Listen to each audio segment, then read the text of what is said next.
ముఖవర్చస్సులో దేదీప్యమానంగా మాట్లాడుతున్నాడు. జై శ్రీరామ్, జై శ్రీరామ్,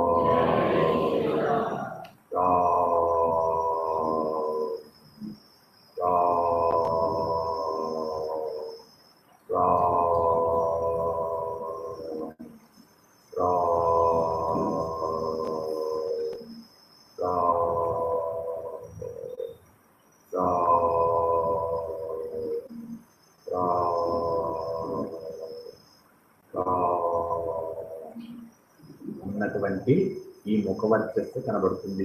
ఇంకా ఏమీ కనబడుతుంది ఆ ముఖవర్చస్సులో. ఆయన ఎంత గొప్పగా రంజిల్లిపోతున్నాడో ఆ రకంగా స్వామి హనుమ చేతులెత్తి నమస్కరించాడు.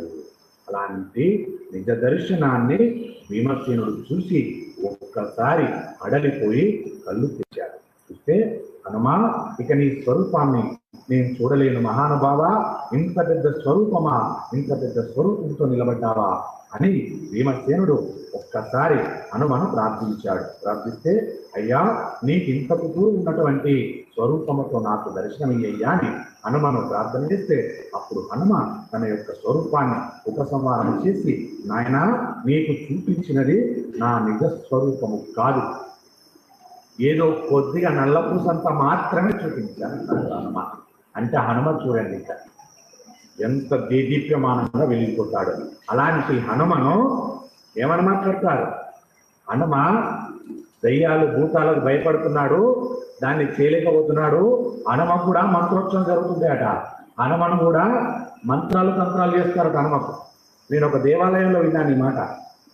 ఏమయ్యా హనుమ ఇలా ఉన్నాడు ఏమిటి అని అడిగితే వాళ్ళు చెప్పిన మాట ఏంటంటే, ఈ గ్రామంలో కొంచెం మంత్రాలు వచ్చిన వాళ్ళు ఉన్నారట, వాళ్ళు మంత్రాలు చేశారట హనుమకు, అందుకే నల్లగా అయిపోయాడని చెప్పాడు. నాకు ఏడవలనో నవ్వలనో ఏమి చేయాలో అర్థం కాదు. ఇప్పుడు చూపించిన హనుమ రూపం ఎంతనట, ఆకాశమంతా ఉన్నటువంటి హనుమ రూపాన్ని హనుమే చెప్పుకున్నాడు, నీకు చూపించింది నల్లపూసంతా అన్నాడు. అలాంటి హనుమకు మంత్రాలు కలుగుతాయా? అలాంటి మంత్రానికి తంత్రాలు చేస్తాయా? ఏం మాట్లాడతారండి నిజంగా. నాకైతే చిత్రం అనిపించింది, తలంతా బరువెక్కింది ఆ సమయంలో. హనుమాలయంలో హనుమకు అది జరుగుతుందా? ఎలాంటి హనుమ? అలాంటి హనుమను అలా ఎప్పుడు మాట్లాడకూడదు, అది దోషం. మనుష్యుడికి వచ్చే మంత్రాలు పెద్దవా? దైవం ఉన్నటువంటి శక్తి చిన్నదా? ఆ మనిషి ఎవరు పుట్టించాడు? దేవుడేరా. మంత్రాలు మంత్రాలు తంత్రాలు తంత్రాలని భయపడకండి దయచేసి. భయపడే వారికి భయమే ఎదుటి వారికి బలం. నా భయమే ఎదుటి వారికి బలం. నువ్వు భయపడకు, ఎదుటి వారికి బలమే లేదు. అబ్బో ఈ గన్నొస్తేట అని చెప్పని భయపడ్డావుకో, వాడికి ఏది రాకున్నా నీ భయమే నిన్ను పట్టి మంచాన పడేస్తుంది. నువ్వు మంచాన పడ్డావా 2 రోజులు గజగజ కొట్టుకుంటావు, 3 రోజులు అన్నం తినబుద్ధి కాదు, 4వ రోజుకి ఏమైపోతుంది? నీడ కనబడుతుంది నీ మనసులో. ఏం నీడ? నీవు పట్టు తప్పిపోయావు నీ మనస్సు మీద. నీ మనస్సు మీద పట్టు తప్పి ఏమవుతుంది? నీ మనస్సు నీడలా కనబడుతుంది. నీడలా కనబడితే ఏమంటావు? వచ్చింది అదిగో దయ్యం, అగో నిలబడ్డ జగబో కదుగుతుంది అంటావు. ఏం కదుగుతుంది?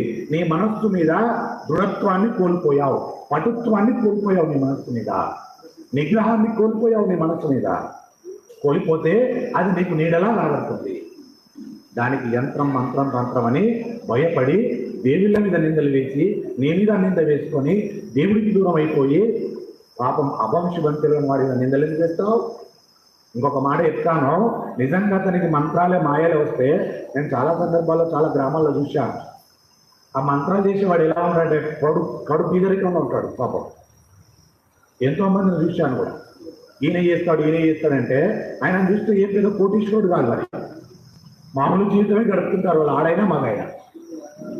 అంత మనసులోచన ఉంటే నిన్ను పట్టుకుంటే ఏమంటే దరిద్రము. మంచి ఎంపీనో ఎమ్మెల్యేనో మంత్రినో ఓ పిఎంనో సీఎంనో పట్టుకోవాలి, బాగా కోటీశ్వరైనా వాడిని పట్టుకోవాలి.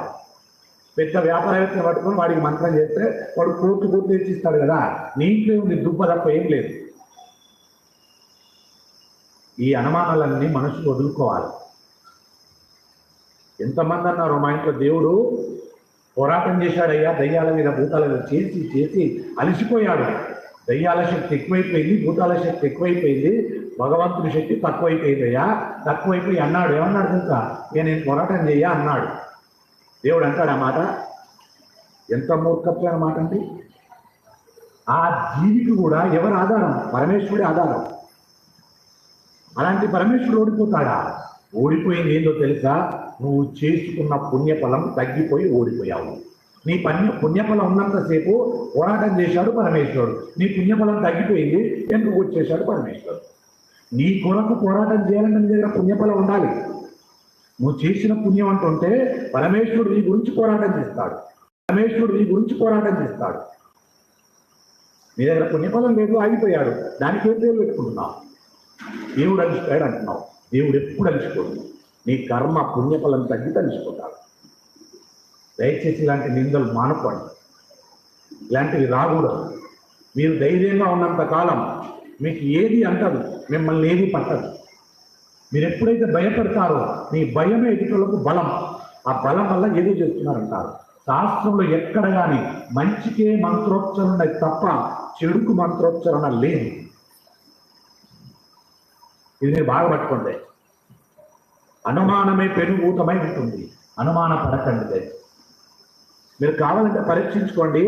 మీ ఇంట్లో వాళ్ళకే ఎవరికైనా చెప్పి రేపు ప్రొద్దున అర్ధరాత్రి వెళ్ళి ఇంత పసుపు కుంకుమ, ఓ నిమ్మకాయ, ఓ జీడి గింజ కట్ చేసి మీ గేటు ముందర పడేసి వచ్చి పడుకోవయ్యా అని చెప్పాము. మీ ఇంట్లో వ్యక్తి వెళ్ళాడు, రాత్రి కూడా భయపడుతూ పాపం పసుపు కుంకుమ నిమ్మకాయ జీడి గింజ గేటు ముంద వారవసి వచ్చాడు, వచ్చి పడుకున్నాడు. పొద్దున ఇల్లాలు లేచింది, గేటు తీసింది, ఏం కనబడదు? పసుపు కుంకుమ జీడి గింజ నిమ్మకాయ కనబడదు. అమ్మ అన్నది. అనగానే ఏమైంది? భయం వచ్చింది లోపల. ఈ భయం ఏమవుతుంది? నీ మనసు మీద పట్టు పోతుంది, కోల్పోతావు. నీ మీద నువ్వు పట్టుతో కోల్పోతావు. భయపడిపోయి ఇంట్లో వెళ్ళి చెప్తావు, ఆయన ఏం మాట్లాడు. ఇలా 3 రోజులు జరిగింది. 4వ రోజు ఏమవుతావు? ఇంట్లో మనసానికి పరిమితమవుతావు. జ్వరం వచ్చేస్తే పుట్టుకుంటుంది. భయపడ్డావా జ్వరం వస్తుంది, బాగా గుర్తుపెట్టుకో. ఈ జ్వరం ఏమైందంటే రోజు రోజు పెరిగిపోయి ఇంకా పూర్తిగా ఏమైపోయి తినాలనిపించేదిగా, తినకపోతే ఇంకా బక్క చిక్కి పడిపోతావు. దీనికి గోళీలు పనిచేయి. మనోవేదన అంటారు. అయ్యా ఎన్నో హాస్పిటల్ తిరిగాను, ఇంకొందరు వస్తారు మంత్రాలు చేస్తుంటారు, అన్ని చేసినా తగ్గట్లేదు. కారణం మానసిక రోగమై కూర్చుంది నీకు. ఇప్పుడు తర్వాత ఒక్కసారి నీ భర్త నీ కొడుకు వచ్చి, అమ్మ రోజు రాత్రిపూట వేసింది నేనేనే, ఓరి పిచ్చోడా నువ్వేసావా, నేను ఎవడో ఏదో చేసినా భయపడాను కదా అని అప్పుడు కొంచెం సల్లిస్తుంది, ధైర్యానికి వచ్చేస్తుంది. ఆ ధైర్యం వల్ల ఆరోగ్యాన్ని ఇస్తుంది. మీరు పట్టుకోండి బాగా విషయాన్ని. కాబట్టి దయచేసి భయపడకండి. భయపడితే అన్నీ ఉన్నాయి, భయపడకపోతే ఏది లేదు. సర్వేశ్వరుడు నీకు లొంగి ఉంటాడు భయపడకపోతే. దేనికి? ధర్మానికి పట్టుకొని భయపడకుండా ఉండు. సర్వేశ్వరుడు నీ పాదాల వద్ద ఉంటాడని చెప్పాడు. పరమభక్తుల పాదాల వద్ద ఉంటాడు పరమేశ్వరుడు గారు. అది భయపడకండి. అనవసరం చేసి దేవుళ్ళ మీద నిందలు వేయకండి. దయచేసి హనుమను అలాంటి మాటలతో మాట్లాడకండి. హనుమ శక్తి స్వరూపుడు. అలాంటి హనుమను ఎవ్వరు ఏమి చేయలేరు. ఏదో కొద్దిగా నల్లపూసంతా చూపించారయ్యా భీమసేన,